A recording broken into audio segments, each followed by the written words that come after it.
But now I guess we're all locked in. Not much doing. I am sorry that we missed this event on Friday. Maybe in the coming year or something, we can really make it happen. I do get the email from the Columbus Club, hearing what everybody's kind of doing, what should be doing. I trust everybody is safe and good. It's, we're all in a lockdown position. So I thought that Lisa, this was very nice of you to bring us in on the screen here so that we can share, our sort of, we're sorry we're not together, but we are. Absolutely. In thought, in prayers, in sentiments, we are together, and, we hope that everybody feels good and we get over this so we can continue with our lives.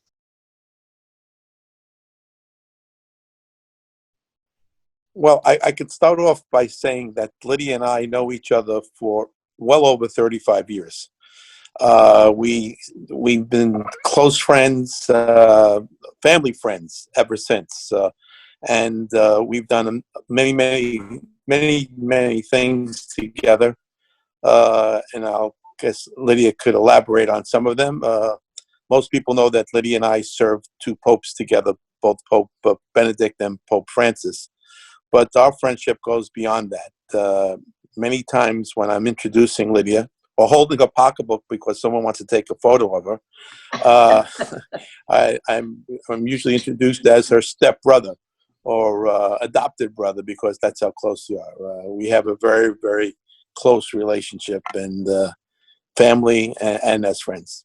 We started out, Lydia and I, doing an event for UNICEF, and it was Audrey Hepburn was our person we were working with, along with Isabella Rossellini and a bunch of other people.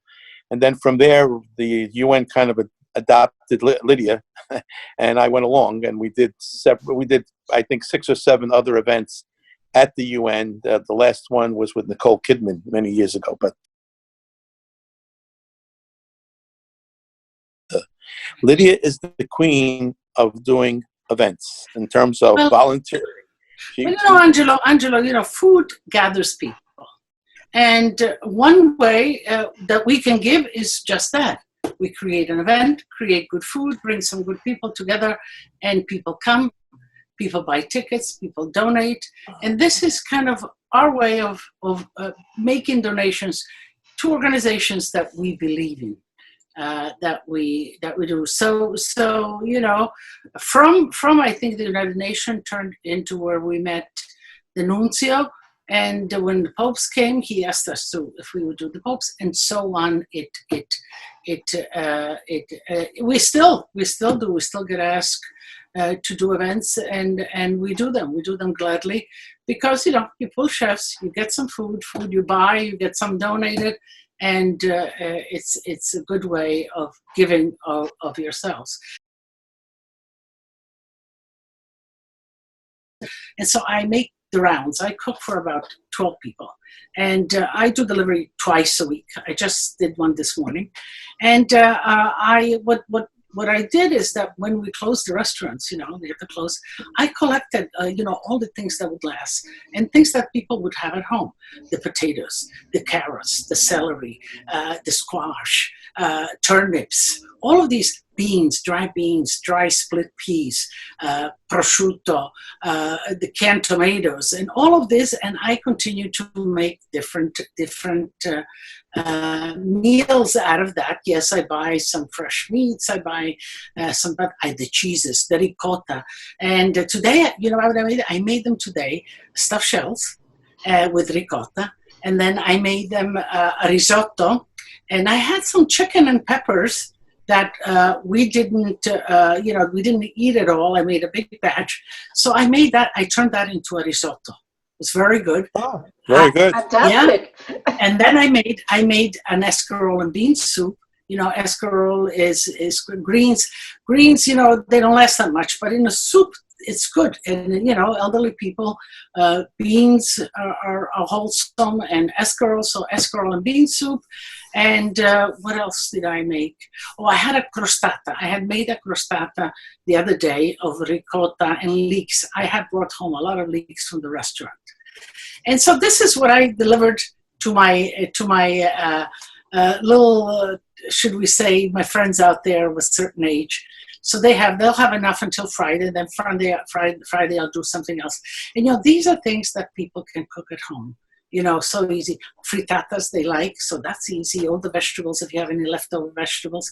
I think the one kind of underestimated element is frozen vegetables. Frozen vegetables are very good. Whether you get peas, frozen favas are delicious. The broccoli, all of that. So, when things are getting frozen, look into your freezer as well. Another flavoring agent is always bacon. Bacon is always good. So if you have a little bit of onions, a little bit of bacon, a little bit of spaghetti, an egg, a nice carbonara, great. Carbonara, for sure. Yeah. Those same ingredients, except for the egg, of course, could be used with a nice tomato sauce and bacon instead of guanciale. You could make the amatriciana. So Yes. There's a lot of variations from those basic ingredients. Well, exactly. Garlic and oil and parsley, spaghetti aglio olio, peperoncino. So it's the dry legumes, the frozen vegetables that I would say. Get into soups, a lot of soups. Rice is a good carrier too. So result, if you have rice with beans, rice with a little meat will flavor a lot of rice, and you can go a long way. And of course, pasta, dry pasta. And pasta is simple. Basic garlic and oil, and you can build that. You can put anchovies in there. You can put vegetables in there. You can put anything you want. Tomato, a nice can of tomatoes you open up. You can open up a can of tono, garlic and oil and tomatoes and some tono in there, some fresh peas. You got yourself a nice meal. And it's balanced, you get. So yeah, get creative. Legumes, dry legumes. The dry legumes are economical. They keep a while. What you have to do is you have to reconstitute them, soak them the night before, especially the beans. If you do the white beans or the barlotti beans or whatever, you buy them. And you can get a lot of these things on the internet. The dry beans, the dry split peas. I get all of that. You know what's very good? Dry fava beans. Dry fava beans, shelled. Look for them on the internet. They're really, really good. They make a great soup, almost like split pea soup. You put them to cook, and they disintegrate and make a delicious kind of flavorful. You put in even sausages in there, or even frankfurters, whatever you have. We talk all the time, but I want to just leave you with one thing that is, I think, a trademark of Lidia. When we did the events at the UN, she invented this phrase, recipes for peace. And I think that tells it all. Recipes for peace, not only in a place like the United Nations, but during these difficult times. It's good to cook and good to be with family if you can, and to be at home. And that was Lidia's creation, recipes for peace. Well, together. But food is the common denominator for the whole world. All of us have to eat, no matter what religion, no matter what ethnicity, no matter where you are on this globe, you eat, you cook, and you eat. So it's a way to communicate with others. It's a basic way of communication. So this is what we have in our hands now. Let's make the best of it with whomever we're with. Oh, wonderful. Thank you so much.